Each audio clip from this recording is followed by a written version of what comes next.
Hello. As ever, I'm making this up on the fly. So if I say anything clever, excellent. And if I don't say anything clever, I'm probably going to chop it all out in the edit and this video will be about 3 seconds long. I'm not quite sure what the title of this video is going to be because I think there's going to be lots of different things that are encompassed within it. But I think generally I want to talk about worth.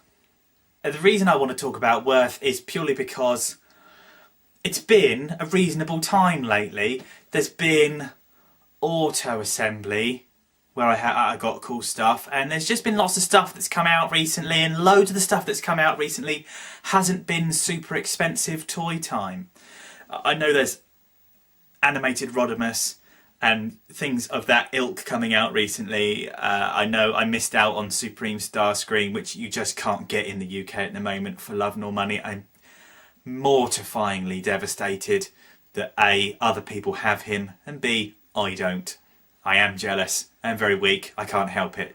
It's a character flaw. It's one I'm going to have to live with. But I've noticed an awful lot recently that I keep getting stuff where I should be thinking, yeah, I got one of these! And then once you've had it for 10 minutes and you've played with it a couple of times, that goes. And I don't know, I'm asking you, sort of. I'm doing a bit of a DYH, who's very cool at the moment. I'm sorry, I'm being a disgusting sycophant, but I'm really enjoying that shit. DYH, he goes on, he likes to talk about why things are, and he points out the foibles of what they are, and he just sort of asks for a bit of feedback. And I guess I'm doing the same thing, because I've noticed an awful lot recently that I'm buying stuff that I'm really happy to have, and I think I should absolutely adore. And then I don't. So I've got examples with me, okay? Now this is probably the favourite topic of the moment. There is a video coming shortly on a specific one of these characters, which I have been asked to do quite a lot in a very squeaky, high-pitched, Dave pissing around kind of voice. I'm really looking forward to it, but I feel stupid when I'm in the house and there's people around and I do silly YouTube videos. It's very much a do it on your own kind of thing, like other stuff. I went to auto assembly, and when I went to auto assembly I got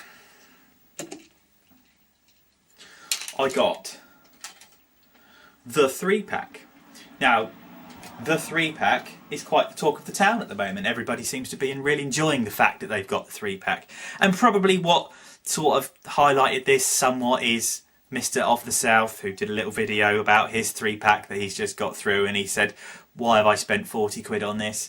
Now, I spent 40 quid on this for this, which I think makes you a true collector when you get a 3-pack with other figures in, and the only reason you got the other two is just so you could get that one. And I think that's fair enough if that's what you want. And this is where the worth thing is coming in. It was worth getting these two. And this is just the worst thing in the world. I'm so glad I didn't get the Henkei version, because it's just, there's no way you could redeem this. But it was worth getting that, so I could have this, because it's the only way I'd ever see myself getting one. And a lot of people have said I don't want the 3-pack because the new Cyclonus isn't as good as the original one. But the original one isn't Cyclonus coloured. It doesn't matter how originalist you are, or how I got the one before you did, or whether you've got that stupid little rivalry thing going on inside you. Like, it's all about getting the right one. It's about getting the one that you wanted, and it's all about the price that that is worth it to you to have that figure, or thing, or toy, or whatever it equates to in life, okay? So I happily paid the £30 necessary to get that. And the other two came as like a bonus. Kinder Egg toy, and all the chocolates around the edge of it is just like a happy bonus. You don't ever get it for the chocolate. You don't think, I'm hungry, I could do some chocolate, I'll get a Kinder Egg. You want the toy, you want the stupid toy on the inside. We've all done it, don't look at me like that. But I've noticed recently that the stuff that ought to be amazing isn't. And I think the best examples, I've got 2 examples, okay? These two, Toys R Us, good price, only a tenner each, fantastic. I'm loving the fact that there's loads of cool stuff that I think that I want that isn't like a 40 quid toy. Not played War for Cybertron. I don't really know a lot about War for Cybertron. I'm really not a gamer. one of the new people that's been on here, Eclipsicon. I'll probably put a link in the bottom. He's got well into his Transformers lately. Go and have a look, see what he's got to offer. He bought these and said to me, "Oh, they're in Toys R Us! Oh, they're in Toys R Us!" And I never got them off the Tinterweb because I don't play the game and I've got no real affection. I've got no affiliation to them. Not affection. Affection is the wrong word. I've kind of got affection for anything Transformery. But these don't do anything for me. They're both a bit characterless. This has got a hell of a lot more character than this. This is just a bit of a chunky slab. The transformation's just a little too difficult. And I don't mean that as in I'm a kind of... I mean that as in... The transformation shouldn't take half an hour. It shouldn't be pedantic and fiddly. Some of them are cool the way they're that, but they should be left for the big figures and not the smaller ones. Sometimes you just need the toy that you can just go done, because as I think as part of being an adult, I'm just putting stuff away.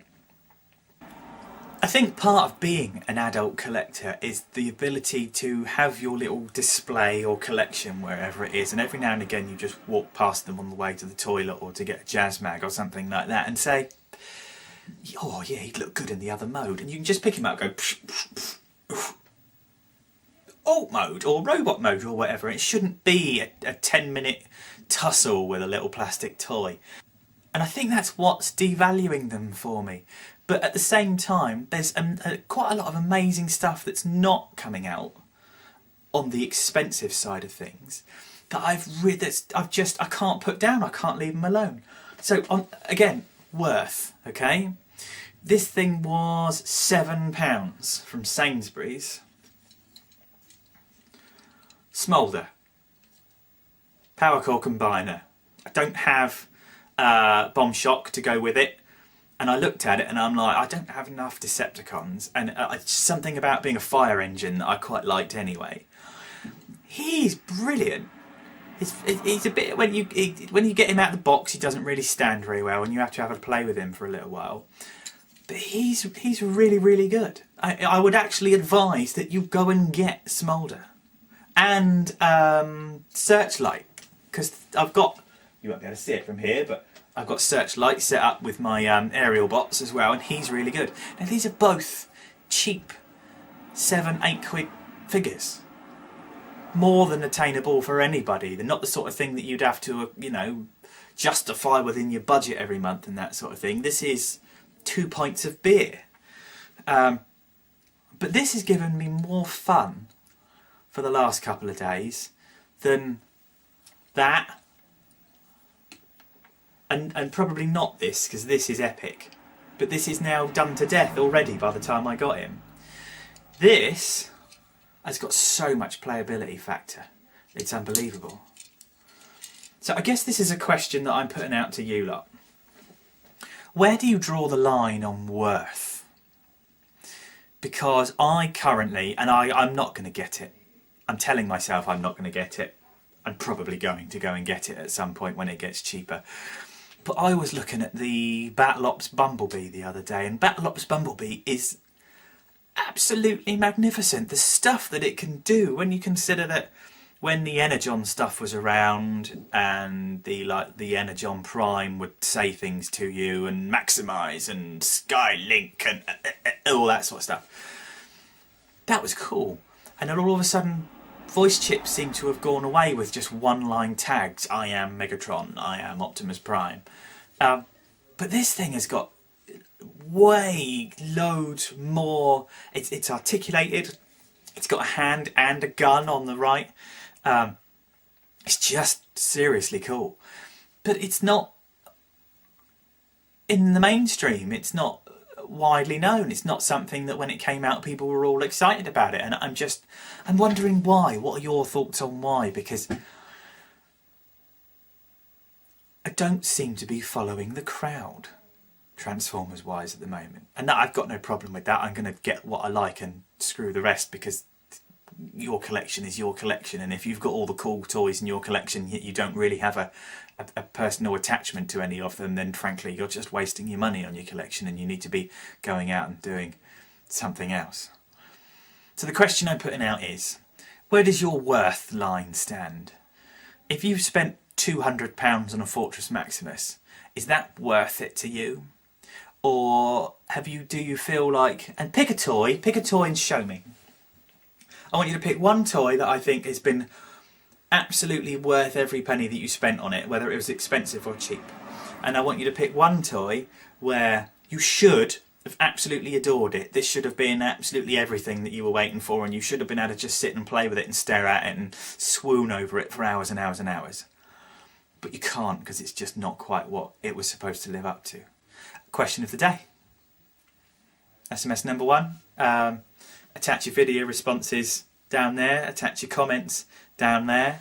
It'd be nice to hear what you got to say. I haven't done one of these kind of come on talk to me videos before. Well, not in a long time anyway, and when I did they were just frivolous, stupid subjects, and I don't know, I've just been thinking about this quite a lot lately, and I'm just interested to see what you lot have got to chatter about it. Peace.